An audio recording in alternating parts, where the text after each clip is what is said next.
I am just a doctor. I'm not a policymaker. I'm a Wahoo ×2, having gone there for undergraduate medical school, did my orthopedic surgery training at Wake Forest, my hand fellowship at Tufts University in Boston. I'm a former orthopedic chairman. I've been a member of the quality committee, credentials committee. I'm currently a medical director of hand therapy, and I'm a member of various organizations there, most notably representing Government Affairs Committee, the American Society for Surgery of the Hand, and I'm president-elect of the Norfolk Academy of Medicine. So Medicare is broken.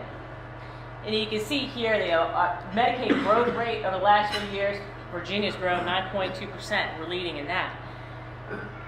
There's a lot of fraud. I'm going to just describe and a lot of reasons why it's broken. I'm going to give you one example of why Medicaid's broken. I spoke at the Merck Commission back in October. This is a different example. I have a friend who's a plastic surgeon, and he had a patient on the Eastern Shore with, I believe, breast cancer. And he and another surgeon operated on her doing a complex reconstruction called a tram. And the surgery took 8 hours for the two surgeons to perform. This surgeon's reimbursement by Medicaid was $1,600. Now, when you're paid for surgery, you're paid for a 90-day global period where that patient theoretically can come see you every day for 90 days. There's no additional copay on behalf of the patient. So this patient living on the Eastern Shore would take a cab, which was medical transport, and reimbursed at 100% by Medicaid. Okay? So we take a cab to and fro, and after 3 or 4 appointments, that cab driver got paid more for transporting that patient than the surgeon did for performing the surgery. Okay? And again, this isn't something that you're reading about in the paper. This is something that a friend of mine told me about. This is why Medicaid's broken. That's just not right.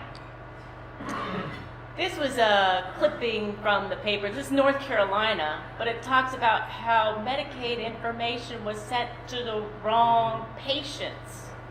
This is another issue with government medicine, the security of our identities, whether it's Medicaid, whether it's the IRS.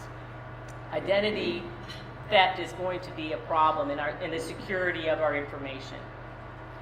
So the bottom line, insurance is not assurance of care. If you have low reimbursement to the physicians, you're not going to have access. It's not an assurance of care. An insurance card does not equal care, but poor access does equal poor care.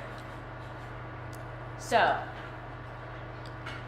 a couple of studies. This is one actually I had highlighted back in 2012. There was a study at UVA where they looked at patients with who had had surgical procedures, and they found that being on Medicaid was associated with a longer length of hospital stay, with higher hospital costs, and at higher risk of death. Now, you can possibly argue the results of any one study. Here's another study that just came out recently. In Oregon, they had a lottery to expand Medicaid. And this is a wonderful, actually, experiment. There was a lottery in 2008. And there are greater than 25,000 patients that were involved. So these are big numbers. What they found is, some patients got Medicaid expansion, got Medicaid, and the others didn't. What they found that in 2 years, patients that had been on Medicaid had no improvement of health, but they had increased use of health care. This was later updated, actually, within the last 2 weeks, that they also increased the use of ERs by 40%, or $120 per patient. This adds up. And this is for all range of conditions. This isn't just for acute, but this is for subacute things that don't need to be seen in the ER. And again, I just want to highlight there's no difference in the health whether you had a Medicaid card or not. So, if you have low reimbursement to primary care providers, you're going to have an increased wait for that patient to be seen by a primary care provider. That's been seen in demonstrated in several studies as well. So instead, we'll go to the emergency department to be treated for a sore throat. Obviously, it's much more expensive to be treated in the emergency department than it is to be treated in a primary care provider's office. But hey, if I don't have to pay a copay, if it's not my money, who cares? There's no skin in the game of the patients to take any control. So we see spiraling out of control of healthcare costs. So if we expand Medicaid in Virginia, we increase the cost burden to us. There's no increased access to the patients that need it.